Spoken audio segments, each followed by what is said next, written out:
नागौर जिले के खियूसर क्षेत्र के दातिना ग्राम पंचायत में सरपंच के परिवार का हुक्का पानी बंद करने के मामले में नागौर का पुलिस प्रशासन पूरी तरीके से फेल नजर आ रहा है। इसके पीछे की दो वजह है।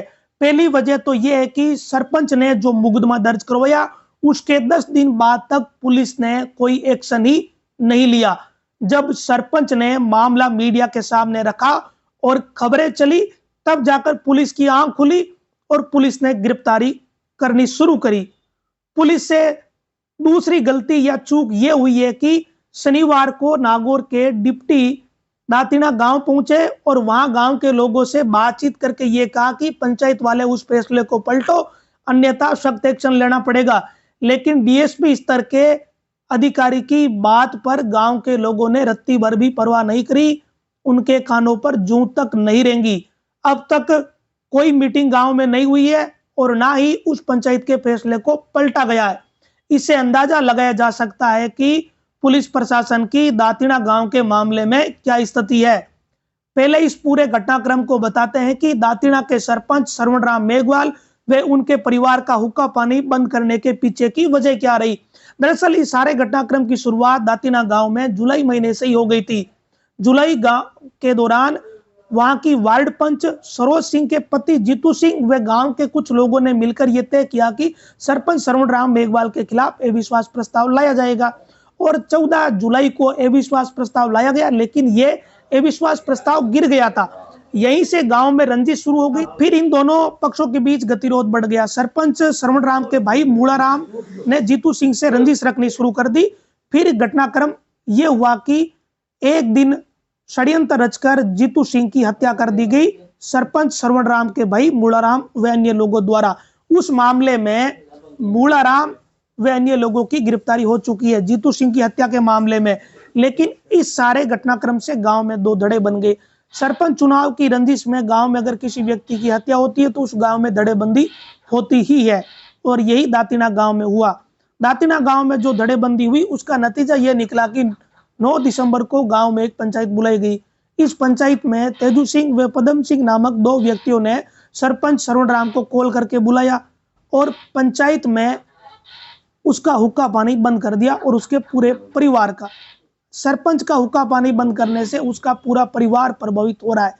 यहाँ जो ऐलान हुआ उसकी चर्चा पूरे गांव में फैल गई और वहां मौजूद एक व्यक्ति ने इस सारे घटनाक्रम का वीडियो भी बना लिया।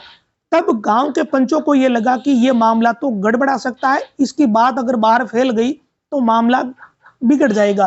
तब 11 दिसंबर को एक फिर से बैठक बुलाई और उस बैठक में सरपंच के खिलाफ अविश्वास प्रस्ताव का निर्णय लिया गया। यानी 9 दिसंबर वाली उस पंचायत पर पर्दा डालने के लिए ऐसा किया गया। इसके बाद 12 दिसंबर को सरपंच श्रवण राम ने मुकदमा दर्ज करवा दिया। मुकदमा दर्ज करवाने के कुछ दिनों तक सरपंच चुपचाप बैठे रहे। उन्हें यह भरोसा था कि पुलिस कार्रवाई कर देगी, लेकिन कुछ नहीं हुआ। तब सरपंच श्रवण राम ने थक हार कर मीडिया की शरण ली और जब मीडिया में खबरें प्रकाशित हुई तब नागौर पुलिस की आंख खुली और जब आनन फानन में पुलिस को यह लगा कि अब तो भाई कार्रवाई करनी पड़ेगी, तब दातिना के पूर्व सरपंच शेरा राम के भाई रामू राम, पदम सिंह, तेज सिंह सहित 8 लोगों की गिरफ्तारियां पुलिस ने करी। पुलिस की इस कार्रवाई को लेकर भी सरपंच ने सवाल खड़े कर दिए और कहा कि 2 निर्दोष लोगों को गिरफ्तार कर लिया। अब इससे अंदाजा लगाया जा सकता है कि दातिना के इस मामले में नागौर पुलिस व प्रशासन की क्या स्थिति है। पहले तो इसी बात पे सवाल खड़ा हो रहा है कि मुकदमा दर्ज होने के कई दिनों तक पुलिस ने कार्रवाई क्यों नहीं करी, जिसके कारण गांव में लगातार गतिरोध बढ़ा। और फिर जब सरपंच ने मुकदमा ही दर्ज करवा दिया तो पुलिस को उसी दिन इस बात का अनुमान लगा लेना चाहिए था कि इस गांव में क्या स्थितियां बनी हुई है। बड़ी हैरान करने वाली बात है कि एक गांव में सरपंच के परिवार का ही कोई हुक्का पानी बंद कर दे और उस पर पुलिस 10 दिन तक कोई परवाह ही नहीं करे। वो तो ठीक है कि सरपंच मीडिया के सामने आया, उसने अपनी पीड़ा रखी, तब जाके ये एक्शन हुआ, वरना पुलिस कौन सी परवाह कर रही थी। जिस पुलिस ने 10 दिन तक कोई चिंता नहीं करी वो 20 दिन महीना तक ही कोई परवाह नहीं करती, ये तो सीधा दिख रहा है। अब उसके बाद दूसरी पुलिस के सामने ये है कि शनिवार को डीएसपी स्तर के अधिकारी दातिना गांव में गए, नायब तहसीलदार गए और उन्होंने गांव के लोगों को कहा कि भाई फिर से पंचायत बुलाओ और उस फैसले को पलटो, लेकिन गांव के लोगों ने कोई परवाह नहीं करी। अब स्थिति क्या है कि दो पक्ष हो गए हैं गांव में। एक पक्ष वो है जो ये सोचता है कि जीतू सिंह की हत्या इन लोगों ने करी तो ये लोग दोषी है। दूसरा पक्ष ये है कि हत्या करने वाला सरवण राम का भाई है, तो फिर इसकी सजा पूरे उस परिवार को क्यों मिले। इस तरीके के गांव में दो पक्ष बन चुके हैं। अब पुलिस प्रशासन को बड़े संतुलन के साथ इस मामले को टैकल करने की जरूरत है, जो फिलहाल हो नहीं रहा है। या तो पुलिस की परवाह गांव के लोग कर नहीं रहे, या फिर पुलिस उन्हें ठीक से समझा नहीं पा रही है। दोनों में से एक तो चीज तय है। शनिवार को जब डीएसपी वहां चले गए तो फिर रविवार को बैठक होनी ही चाहिए थी। प्रशासनिक अधिकारियों ने अपने जो प्रयास किए वो प्रयास फेल साबित हो रहे हैं। तो कहीं ना कहीं गैप है गांव के लोगों व प्रशासनिक अधिकारियों के बीच। एक तरफ गिरफ्तारियां हो रही है, दूसरी तरफ गांव के लोगों को यह कहा जा रहा है कि आप पंचायत बुलाओ फिर से और उस फैसले को पलटो। तो उस स्थिति में फिर गांव के लोग क्या करें? तो फिर गांव के लोग शांति बैठे हैं। शनिवार को डीएसपी ओम प्रकाश गांव में गए थे। उन्होंने कहा कि फिर से बैठक बुलाओ और उस फैसले को पलटो, नहीं तो पुलिस सख्त कदम उठाएगी।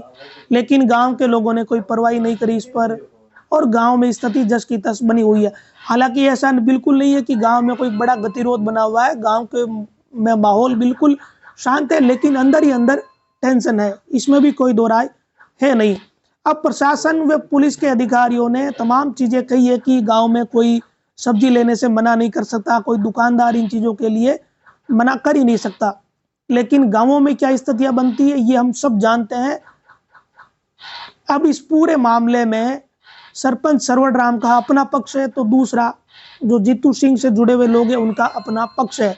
इस मामले में प्रशासन को समय रहते कार्रवाई करने की जरूरत थी, ताकि समय पर ही इस मामले का सुलटारा हो जाता। अब मामला बढ़ चुका है, और सरपंच का यह भी आरोप है कि जो मुख्य लोग हैं उनको पुलिस गिरफ्तार नहीं कर रही है। यानी पूर्व सरपंच सेराराम व उप सरपंच की बात सरपंच ने कही है कि उन्हें पुलिस ने अभी तक गिरफ्तार नहीं किया है। कुल मिलाकर सरपंच सरवण राम अभी पुलिस की कार्रवाई से संतुष्ट नहीं है। उन्होंने ये भी कह दिया कि दो निर्दोष लोगों को गिरफ्तार कर लिया। तो दातिना गांव के इस मामले में अब तक पुलिस प्रशासन ने जो कदम उठाया है उससे गांव में कोई विशेष फायदा होता हुआ दिख नहीं रहा। और जो पुलिस ने कमियां रखी, 10 दिन तक जो कार्रवाई नहीं करी, तो उस पर तो पुलिस पर सवाल सीधे सीधे खड़े होते ही हैं। और दूसरा, जब शनिवार को डिप्टी स्तर के अधिकारी गांव में जाकर बैठक करके ये कहते हैं कि भाई आप फिर से पंचायत करो और उस फैसले को पलटो, लेकिन फिर भी कोई गांव के लोग परवाह नहीं करते हैं, तो इससे अंदाजा लगाया जा सकता है कि डीएसपी स्तर के अधिकारी की बात भी गांव के लोग सुन नहीं रहे। तो फिर गांव में स्थिति क्या है? अब इस मामले में आगे किस तरीके से प्रशासन कदम उठाएगा? हालांकि एसपी नारायण टोगस ने यह कहा कि इस मामले में बाकी लोगों की भी जल्द गिरफ्तारियां होगी और शांति व्यवस्था बनी रही, इसके लिए पुलिस प्रयास भी कर रही है। लेकिन ये प्रयास सफल नहीं हो रहे। बड़ी बात यह है कि अगर प्रयास सफल होते तो फिर गांव के लोग रविवार को दूसरी बैठक बुलाकर इस मामले में वापस एक नया निर्णय भी ले लेते। लेकिन अभी इस पर कोई चीजें आगे बढ़ी नहीं है। आने वाले दिनों में इस मामले में क्या अपडेट रहेगा वो भी हम आपके साथ जरूर साझा करेंगे। इस पूरे प्रकरण में अलग अलग पक्ष अलग अलग तरह की प्रतिक्रियाएं दे रहे हैं। कोई किसी पक्ष को सही बता रहा है तो कोई किसी पक्ष को सही बता रहा है। लेकिन हमें इंतजार इस बात का करना चाहिए कि गांव के लोग फिर से आपस में मिल बैठकर इस मामले को सुलझाए। दूसरा, पुलिस प्रशासन भी इस मामले में अपनी अच्छे से भागीदारी निभाकर इस मामले में गांव के लोगों के बीच फिर से सामंजस्य बैठा दे, तब जाकर गांव में शांति व्यवस्था बनी रहेगी। और इस पूरे प्रकरण में पुलिस की जांच पूरी होने का भी इंतजार करना चाहिए। इस मामले में आप अगर कोई अपनी प्रतिक्रिया देना चाहते हो तो कमेंट बॉक्स में दे सकते हो। वीडियो को देखने के लिए सभी साथियों का धन्यवाद।